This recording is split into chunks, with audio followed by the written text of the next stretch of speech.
नमस्कार, मेरा नाम है संदीप यश और इस वक्त हम मौजूद हैं संसद परिसर में।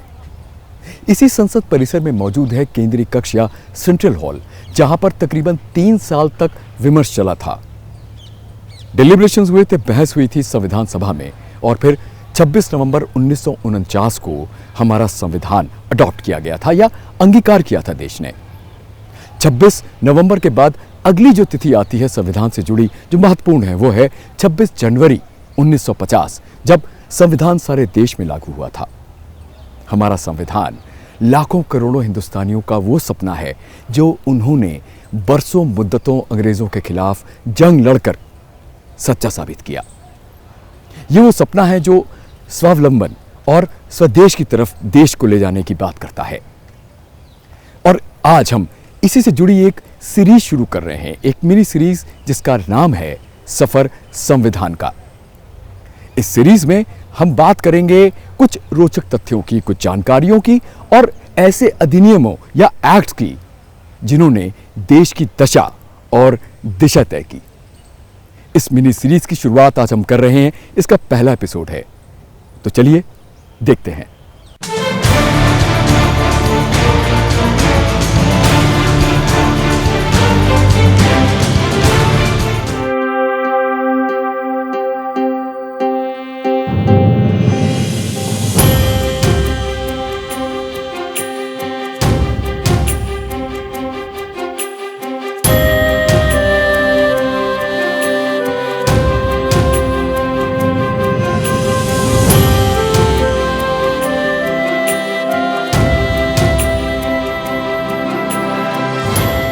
तो चलिए शुरू करते हैं ये कहानी।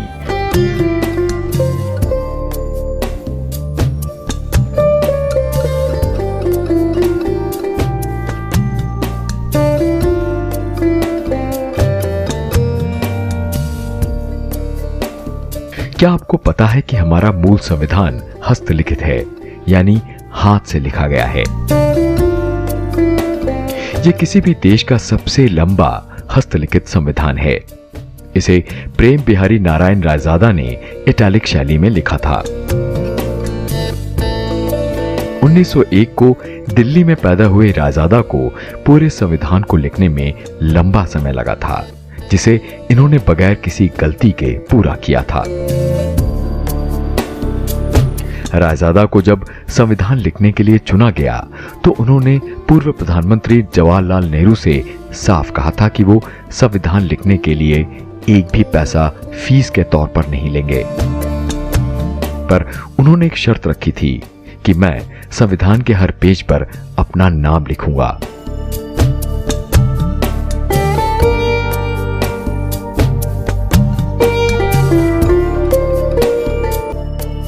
फिलहाल रायजादा की ये इच्छा मान ली गई और इस काम में उन्होंने 250 से ज्यादा पेन होल्डरों के निब का इस्तेमाल किया था। प्रेम बिहारी नारायण रायजादा जी को यहाँ रूम नंबर 204 भारत सरकार द्वारा दिया गया। यहाँ बैठ के उन्होंने लिखा। पहले 2 महीने का समय दिया था कि शायद 2 महीने में पूरा हो जाए, लेकिन इतना लंबा काम था, एक एक को होल्डर और निब से लिखना था। तो यहाँ पे 204 नंबर कमरे में मैं आपको दिखाता हूँ। ये देखिए, ये पत्र है जो राष्ट्रपति भवन से प्रेम बिहारी नारायण रायजादा जी को दिया गया। वो इसी एड्रेस पे आया था, 204 कॉन्स्टिट्यूशन हाउस। संविधान की इस मूल लिपि पर हुए इन शानदार अलंकरण को देखें। इनके हर स्ट्रोक्स में आपको शांति निकेतन की छाप नजर आएगी। इन्हें उकेरा था मशहूर चित्रकार नंदलाल बोस और पेहोर राम मनिहार सिन्हा ने। इन पन्नों पर भारतीय इतिहास से जुड़े तमाम अनुभव, लक्ष्य और आदर्श रेखांकित हैं। इस कालजयी दस्तावेज पर महात्मा गांधी को छोड़कर उन कई नेताओं के दस्तखत भी देखने को मिलेंगे जो इसे लागू देखने के लिए जीवित नहीं रहे। संविधान को सबसे पहले देहरादून में प्रकाशित किया गया था। इसका फोटोलिथोग्राफ सर्वेक्षण विभाग ने किया था। संविधान की पहली लिखावट हिंदी और अंग्रेजी में थी। भारतीय संविधान दुनिया का सबसे लंबा संविधान है। संविधान बनाने वाली सभा के हर सदस्य ने 2 प्रतियों पर हस्ताक्षर किए थे, एक हिंदी में और दूसरा अंग्रेजी में। ये सदस्य 308 थे और सिग्नेचर 606। वैसा ऐसा क्यों और कब लगा कि भारत को संविधान की जरूरत है? वैसे तो आप भी मानते ही हैं कि किसी भी व्यवस्था को चलाने और चाक चौबंद रखने के लिए कुछ नियम कायदे जरूरी होते हैं, अनुशासन जरूरी होता है। तो गुणीजनों ने क्या सोचा होगा और बात कहां से शुरू हुई थी? From this, the 26th day of January 1950, India, that is Bharat, shall be a sovereign, democratic republic, and the Union and its component parts, the states, shall exercise all powers and functions of government and administration in accordance with the provisions of the said Constitution.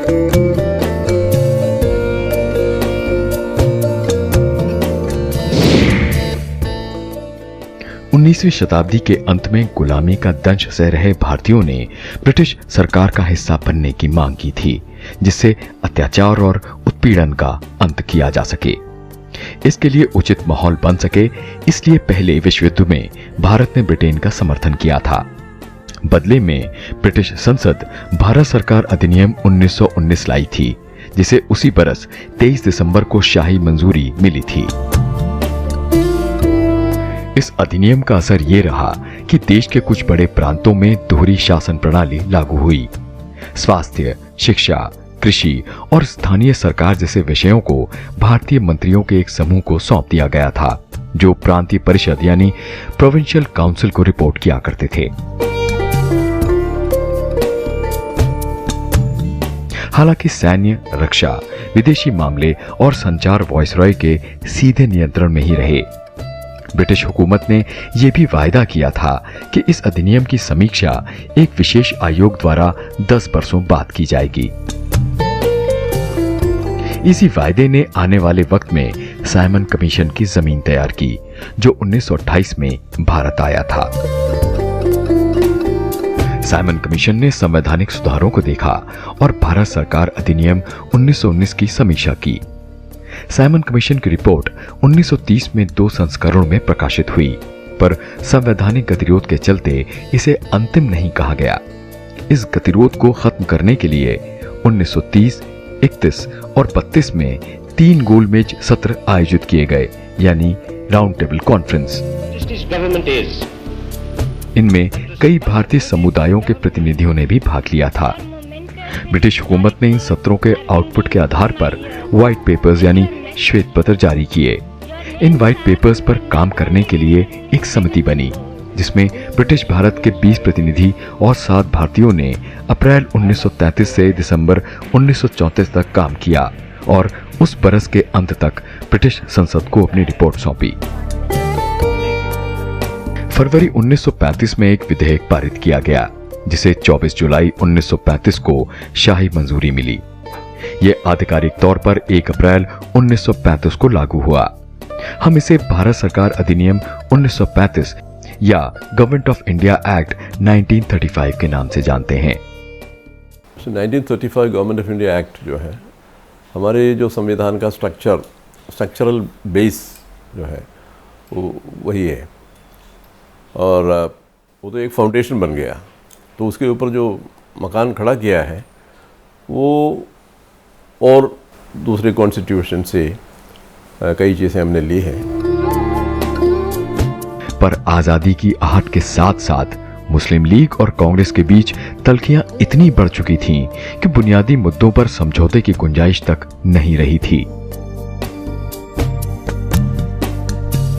वैसे 1928 में मोतीलाल नेहरू और 8 कांग्रेसी नेताओं ने एक संविधान का मसौदा तैयार किया था। 1931 में भारतीय राष्ट्रीय कांग्रेस के कराची अधिवेशन में यह तय हुआ था कि स्वतंत्र भारत का संविधान कैसा दिखना चाहिए। ये दोनों दस्तावेज यूनिवर्सल एडल्ट फ्रैंचाइज, स्वतंत्रता और समानता के साथ साथ अल्पसंख्यकों के अधिकारों की रक्षा के लिए प्रतिबद्ध थे।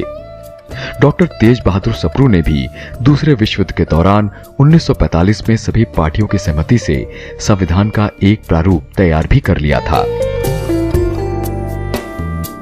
पर तब तक भारत छोड़ो आंदोलन और आजाद हिंद फौज की निर्भीकता ने अंग्रेजों का भारत पर अनंत काल तक राज करने का सपना चूर चूर कर दिया था।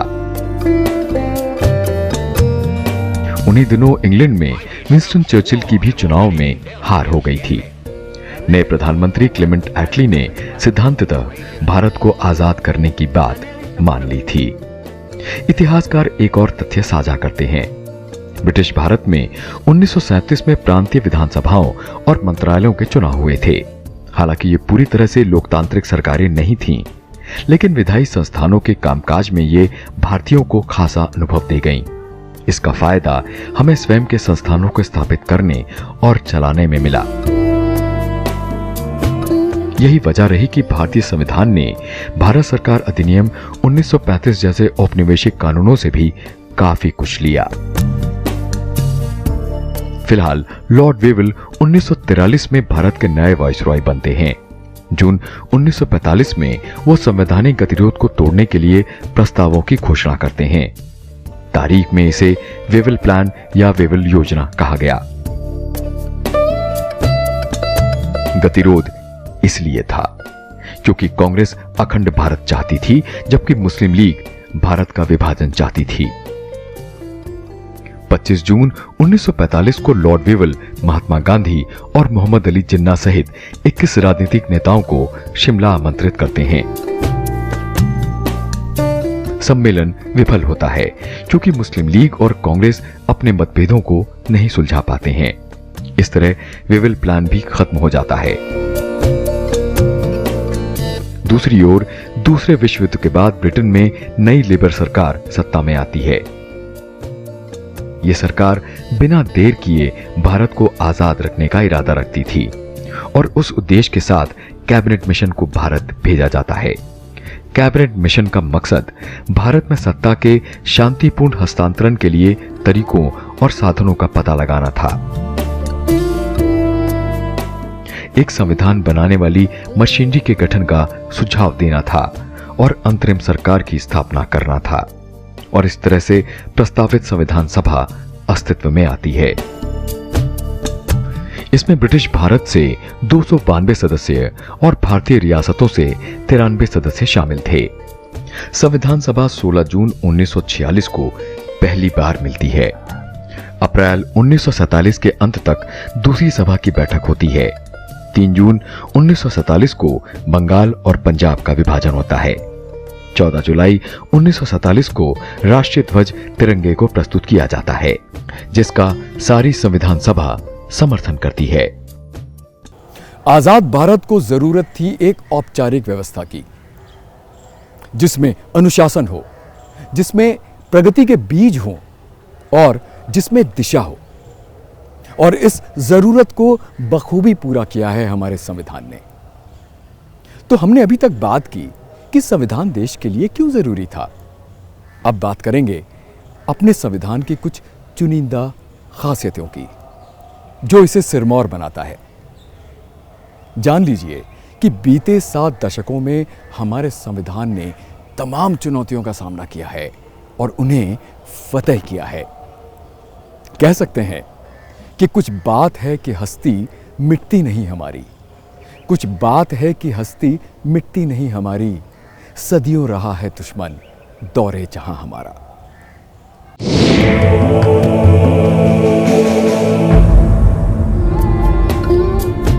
दुनिया के अधिकांश संविधान लिखे गए हैं।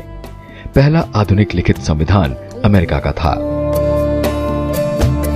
दूसरी ओर ब्रिटिश संविधान अलिखित हैं। इसमें रीति रिवाज शामिल हैं। इसकी बढ़ोतरी में रीति रिवाज और रवायतें शामिल हैं। भारत में हमारे पास एक लिखित संविधान है। हमारे संविधान के निर्माताओं ने हर मुद्दे पर अपनी राय स्पष्ट लिखी है। आइए अब जानते हैं अपने संविधान की कुछ खासियतों को। हमारा संविधान दुनिया का सबसे लंबा संविधान है। मूल रूप से इसमें 395 लेख और 8 अनुसूचियां थीं। 1950 के बाद कुछ आर्टिकल हटा दिए गए हैं, लेकिन संशोधनों के माध्यम से कई नए आर्टिकल जोड़े भी गए हैं। हमारा संविधान कठोर भी है और लचीला भी।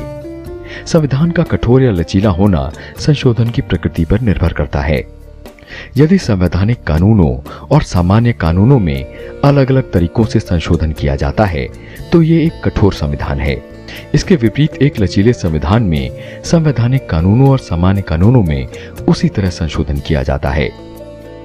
The amendments, that is why it provides the necessary vents, when some part of the population feels aggrieved about something or issues like that arise. That is how the amendments have come about. Also, amendments have come about because of certain judicial pronouncements. Also, amendments have come about because law is never static. Law is never static. You look at an issue after 20 years and you feel, oh, this ought to be in the constitution, or we need to reword this. A dynamic society, a live, progressive, dynamic democracy, this is quite natural in such a context. And also, as I said, our diversity. So, with these amendments, you have only fortified the constitution, you have also fortified the commitment of the people of India to a united, strong India and to a constitution which binds all of them. That respect for the constitution is there because it provides for all of us, it takes care of all of us. Bharat में सरकार का संसदीय स्वरूप है। निचले सदन यानी लोकसभा में बहुमत वाली पार्टी सरकार बनाती है। परिषद के मंत्री लोकसभा के प्रति उत्तरदायी होते हैं। राष्ट्रपति कार्यकारी प्रमुख होता है। हालांकि भारत का संविधान विस्तृत है, लेकिन कुछ महत्वपूर्ण मुद्दों पर मौन भी है। ऐसे मौकों पर स्थापित संसदीय रवायतों या परिपाटी पर निर्भर रहना पड़ता है। भारत एक महासंघ है। इसके तत्व भारतीय संविधान में मौजूद हैं। इसमें लिखित संविधान है, दोहरी राजनीतिक प्रणाली है, केंद्र और राज्यों की शक्तियों के बीच संवैधानिक विभाजन है, स्वतंत्र न्यायपालिका है। ये सभी प्रावधान भारत को एक महासंघ बनाते हैं। मौलिक अधिकारों की गारंटी हमारे संविधान द्वारा नागरिकों को दी गई है। इन्हें संविधान के पार्ट 3 में शामिल किया गया है। ये अधिकार व्यक्ति के नैतिक और आध्यात्मिक विकास के लिए बुनियाद प्रदान करते हैं। इन अधिकारों को आसानी से समाप्त नहीं किया जा सकता। संविधान में 6 मौलिक अधिकार हैं। इनमें समानता का अधिकार, स्वतंत्रता का अधिकार, शोषण के खिलाफ अधिकार, धर्म की स्वतंत्रता का अधिकार, सांस्कृतिक और शैक्षिक अधिकार और संवैधानिक उपचारों का अधिकार। राज्य नीति के निर्देशक सिद्धांत यानी directive principles of state policy, ये सिद्धांत संविधान के भाग 4 में दिए गए हैं। इन्हें लागू करना सरकार का कर्तव्य है। हमारे संविधान में मूल रूप से 20 सिद्धांत थे। 42वें संशोधन अधिनियम 1976 द्वारा 3 और जोड़े गए। आज कुल मिलाकर 23 सिद्धांत हैं। When our constitution makers got down to finalizing our constitution in the final stages in 1949, there were many issues. There were some which they thought, some argued should come within the ambit of fundamental rights. Then the overall opinion was that many of these things ought to be classified differently. So they came to be classified as directive principles of state policy. The thing about this directive principles of state policy is that whatever is listed there is very fundamental to governance. That is the importance of that. They are not under the category of fundamental rights, so they are not enforceable in that sense. But they have a great moral influence. Bharat में न्यायपालिका स्वतंत्र और निष्पक्ष है। शीर्ष पर सर्वोच्च न्यायालय है। इसके मध्य में उच्च न्यायालय और फिर निचली अदालतें हैं। भारत के संविधान का अनुच्छेद 326 सार्वभौमिक वयस्क मताधिकार प्रदान करता है, यानी यूनिवर्सल अडल्ट फ्रैंचाइज। मतदान की आयु अब 18 बरस हो गई है। पहले ये 21 बरस थी। यह खासियत भारतीय लोकतंत्र के सबसे क्रांतिकारी पहलुओं में से एक है। भारत एक धर्मनिरपेक्ष देश है। 42वें संशोधन अधिनियम ने प्रस्तावना में धर्मनिरपेक्ष शब्द को संविधान में शामिल किया, लेकिन भारत स्वतंत्रता के बाद से ही धर्मनिरपेक्ष रहा है। भारत में कोई राज्य धर्म नहीं है। हमारा संविधान न किसी भी धर्म का संरक्षण करता है और न ही किसी धर्म के साथ भेदभाव। भारत में केवल एक ही नागरिकता है। एक भारतीय केवल भारत का नागरिक है। एकल नागरिकता का मतलब राष्ट्रीय एकता और अखंडता है। मौलिक कर्तव्य यानी फंडामेंटल ड्यूटीज। संविधान के 42वें संशोधन अधिनियम 1976 के भाग 4 में 10 मौलिक कर्तव्यों को शामिल किया गया था, जिनमें संविधान का पालन करना, आदर्शों और संस्थाओं, राष्ट्रीय ध्वज और राष्ट्रगान का सम्मान करना, भारत की संप्रभुता, एकता और अखंडता को बनाए रखना और उसकी रक्षा करना, देश की रक्षा करना और राष्ट्रीय सेवाएं प्रदान करना, प्राकृतिक पर्यावरण की रक्षा और सुधार करना, सार्वजनिक संपत्ति की सुरक्षा करना और हिंसा को समाप्त करना। हमारा संविधान एक कल्याणकारी राज्य बनाने का लक्ष्य रखता है। ये उन महिलाओं, अनुसूचित जातियों और अनुसूचित जनजातियों की स्थितियों में सुधार की आवश्यकता को रेखांकित करता है जो लंबे समय से उपेक्षित रहे हैं। हमारे संविधान में लोकतांत्रिक मूल्यों पर जोर दिया गया है और इन मूल्यों को साकार करने के लिए कई लोकतांत्रिक संस्थानों की स्थापना भी की गई है। केंद्र, राज्य और स्थानीय स्वशासी निकाय लोकतांत्रिक सिद्धांतों का पालन करते हैं और ग्राम पंचायतों से संसद तक के सभी चुनाव लोकतांत्रिक तरीकों से होते हैं। हमारे संविधान की एक बड़ी ताकत इसका डायनेमिक होना है, यानी वक्त के साथ बदलाव करते हुए ये प्रासंगिक बना रहता है। इसकी व्यवस्था आर्टिकल 368 के तहत की गई है। और हाँ, हमारा संविधान एक ऐसा दस्तावेज है जिसमें दुनिया के तमाम संविधानों की खासियतें और खूबियां देखने को मिलती हैं, परिलक्षित होती हैं। हमारी संविधान सभा के सदस्यों का यह अच्छा फैसला था जो वक्त की कसौटी पर खरा उतरा। तो चलिए देखते हैं हमने दुनिया के किस संविधान से क्या लिया था। और आइए अब देखते हैं कि भारतीय संविधान के प्रमुख स्रोत क्या रहे हैं।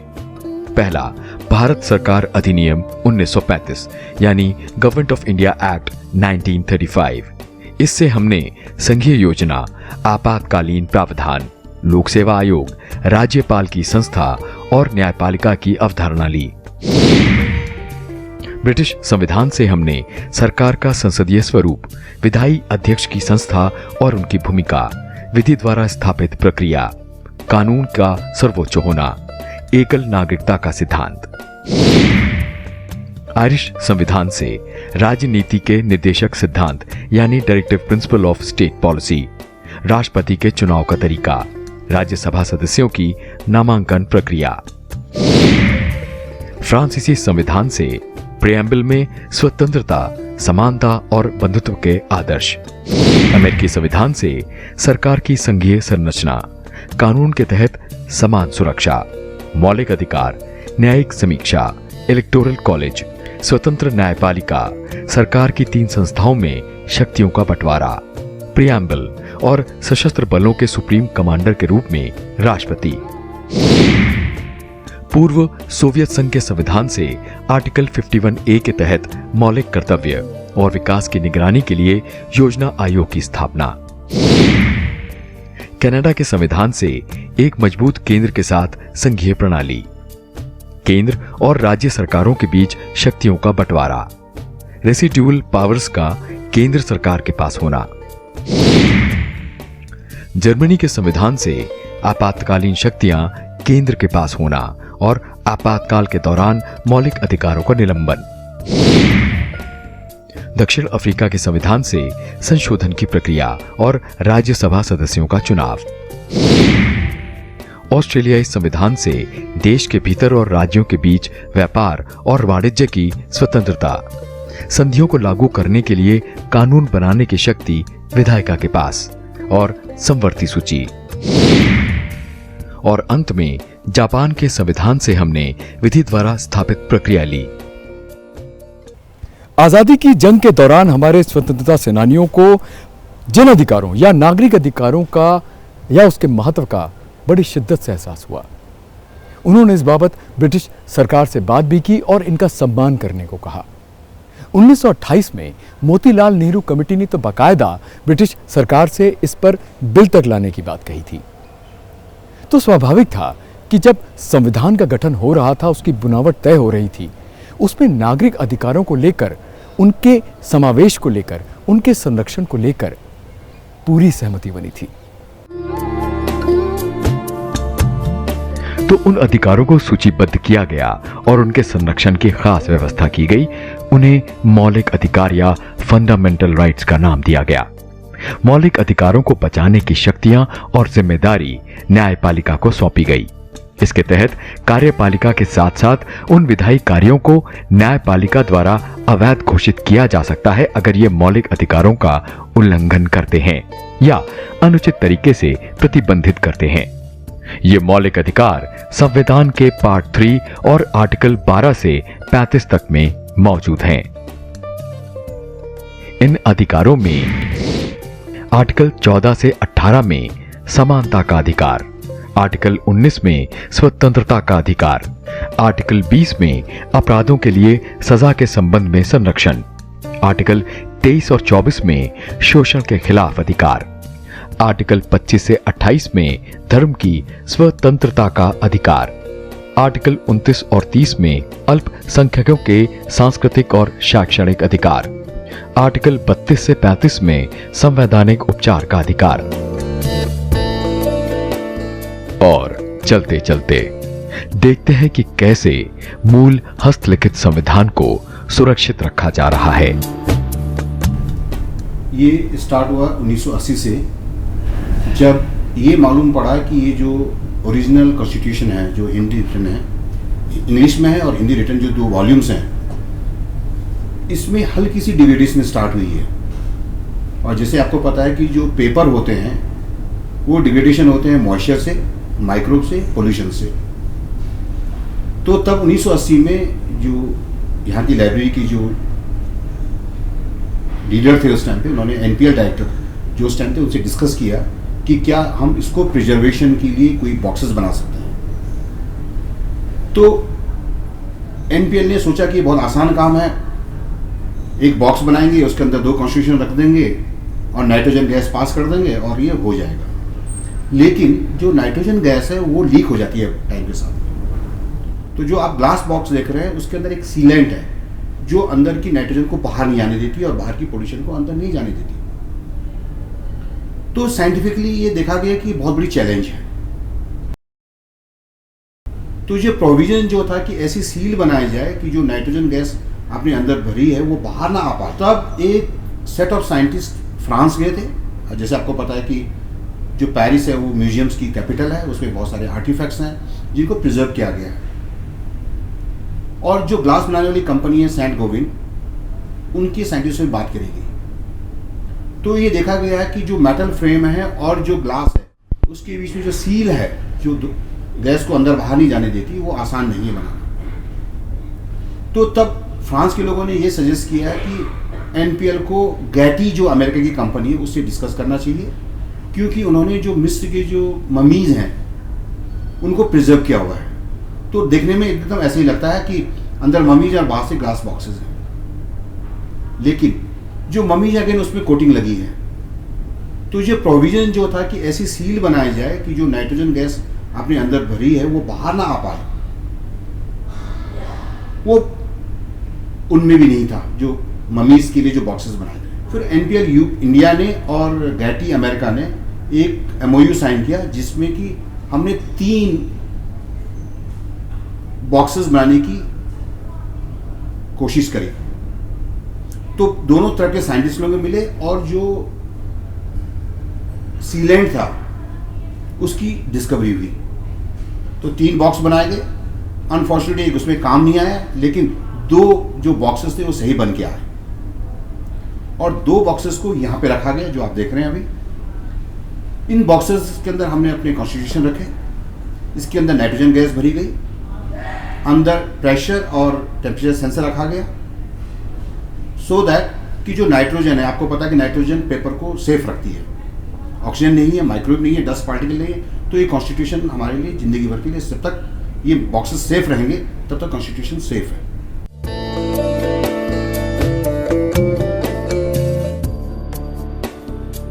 संविधान का बनना कोई मामूली काम नहीं था। इसके पीछे हमारे पुरखों, हमारे स्वतंत्रता सेनानियों की मुद्दतों पुरानी लड़ाइयाँ, उनका संघर्ष, उनका बलिदान शामिल था।